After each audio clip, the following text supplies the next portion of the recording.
बिरादरी की सरहद। उत्तर प्रदेश के पूर्वांचल का एक छोटा सा गांव बरुआरी।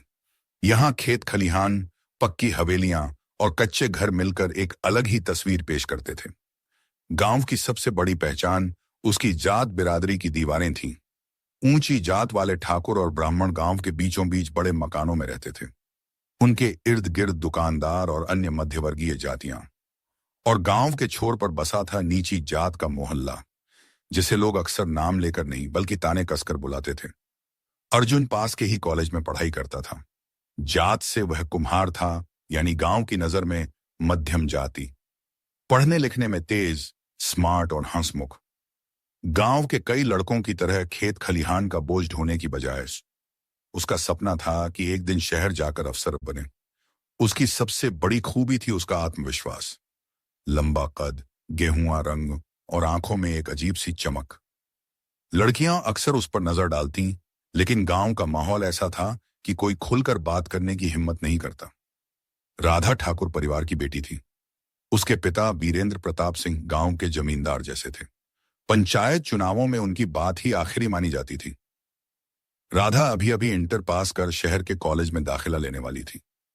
गोरा रंग, घने बाल और चेहरे पर मासूमियत के साथ अकड़ भी। गांव में जब भी वह दुपट्टा संभाल कर सड़क से निकलती, लड़के बस उसकी झलक देखने को बहाने ढूंढते। एक दिन कॉलेज जाते वक्त बस देर से आई। राधा छतरी लेकर गांव की पगडंडी से सड़क तक पैदल जा रही थी कि अचानक बारिश शुरू हो गई। चारों ओर खेत, कच्चे रास्ते और पानी की बूंदें। अर्जुन भी उसी रास्ते से आ रहा था। उसने राधा को बारिश में भीगते देखा। वह हिचकिचाया, लेकिन हिम्मत करके पास जाकर बोला, अगर चाहो तो मेरी छतरी में आ सकती हो, बारिश और तेज होने वाली है। राधा ने पहले तो उसे घूरा, फिर हल्की मुस्कान के साथ छतरी के नीचे आ गई।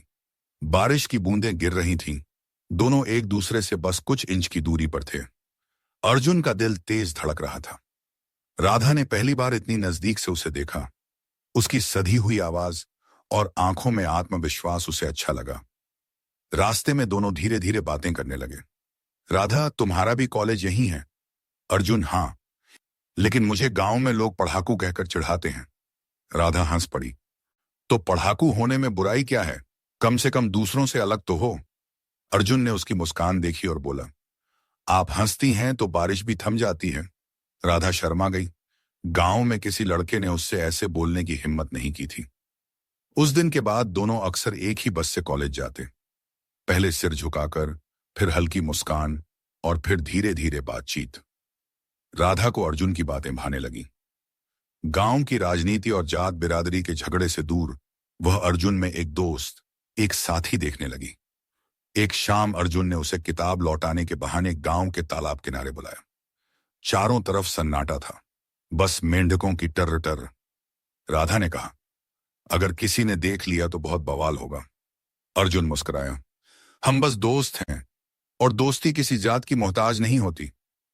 राधा ने हल्की नजरें झुकाई और कहा, शायद, लेकिन ये गांव वाले मानेंगे नहीं। अर्जुन ने उसके हाथ को छुआ। राधा के शरीर में हल्की सी कंपी दौड़ गई। उसने झटके से हाथ खींचा, लेकिन होंठों पर मुस्कान आ गई। कुछ हफ्तों बाद दशहरे का मेला लगा। गांव के लोग झूले, दुकानें और नाट्य मंच देखने आए थे। राधा अपने परिवार के साथ मेले में आई। अर्जुन भी दोस्तों के साथ घूम रहा था। भीड़ में एक पल ऐसा आया जब दोनों आमने सामने आ गए। राधा के हाथ में चूड़ियां थीं। अर्जुन ने हिम्मत करके धीरे से कहा, ये चूड़ियां आप पर बहुत अच्छी लगेंगी। राधा ने लाल होते हुए फुसफुसाकर कहा, अगर पापा ने सुन लिया तो मार डालेंगे। अर्जुन ने शरारत से जवाब दिया, तो फिर छिपकर पहनाइएगा मुझे। उसकी ये बात सुनकर राधा का चेहरा तप गया। दिल की धड़कन तेज, सांसें भारी और होंठों पर अनजानी मुस्कान। दिवाली की रात गांव रोशनी से जगमगा रहा था। राधा ने घर की छत पर आकर दिए सजाए। अर्जुन भी अपने घर की छत पर खड़ा था। दोनों की नजरें मिली। दूरी बहुत थी, लेकिन दिलों में एक अजीब सी खामोश मोहब्बत गूंज रही थी। राधा ने हाथ में दिया उठाकर हल्का सा इशारा किया। अर्जुन ने आसमान की तरफ पटाखा छोड़कर जवाब दिया। ये उनका अपना गुप्त इकरार था। दिवाली के बाद से अर्जुन और राधा का रिश्ता तेजी से गहराने लगा। दोनों कॉलेज के बहाने शहर जाते, लेकिन असल में कैंटीन और पार्क में मिलते। अर्जुन अक्सर उसे किताबें देता जिनके पन्नों के बीच छोटी छोटी चिट्ठियां रखी होती। एक दिन अर्जुन ने लिखा, राधा, तुम्हारी मुस्कान मेरी सबसे बड़ी जीत है। राधा ने जवाब दिया, अगर हमारी जात अलग न होती तो मैं तुम्हें सबसे पहले अपने घर ले जाकर सबके सामने अपना कह देती। एक रविवार को दोनों तालाब किनारे मिलने पहुंचे। चारों तरफ हरियाली थी, हल्की हवा बह रही थी। अर्जुन ने राधा का हाथ थामा और धीरे से बोला, राधा, थी मैं तुम्हें छूना चाहता हूं, लेकिन डरता हूं कि कहीं तुम मुझसे दूर न हो जाओ। राधा की आंखों में नमी थी।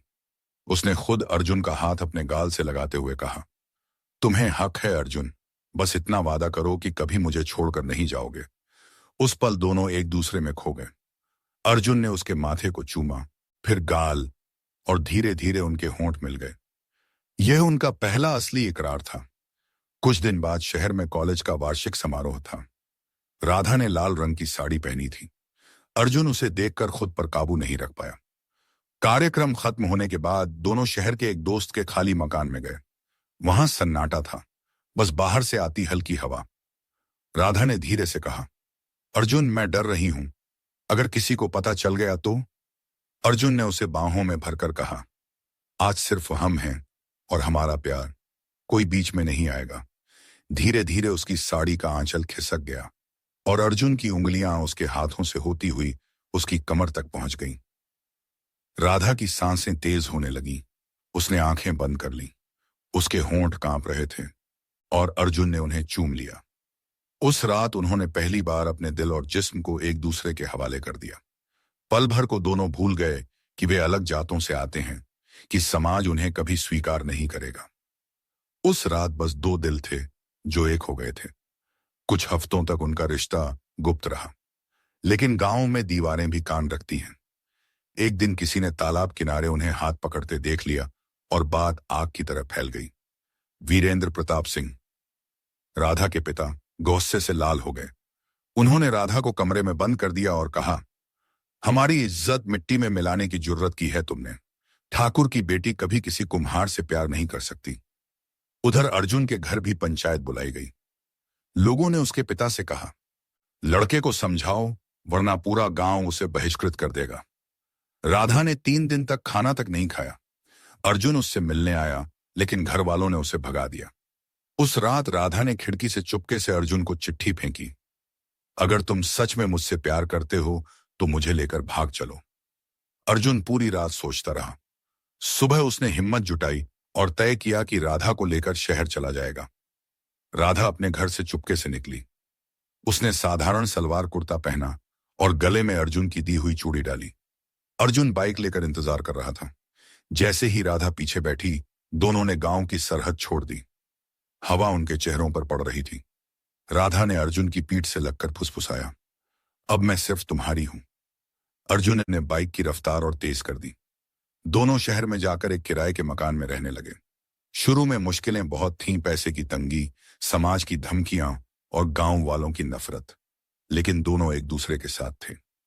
रात को जब दोनों अकेले होते तो सारी थकान भूलकर एक दूसरे की बाहों में सुकून पाते। राधा अक्सर कहती, अर्जुन, ये दुनिया चाहे कुछ भी कहे, मेरे लिए सबसे बड़ी दुनिया तुम्हारा सीना है। और अर्जुन उसे कसकर बाहों में भर लेता। कुछ महीनों बाद दोनों ने कोर्ट मैरिज कर ली। समाज ने उन्हें ठुकरा दिया, लेकिन उन्होंने एक नया जीवन बसा लिया।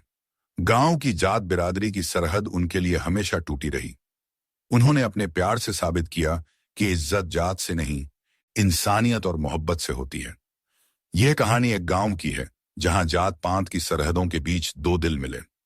उन्होंने समाज की परवाह न करते हुए एक दूसरे को चुना और अपने प्यार को इज्जत और हक दिया।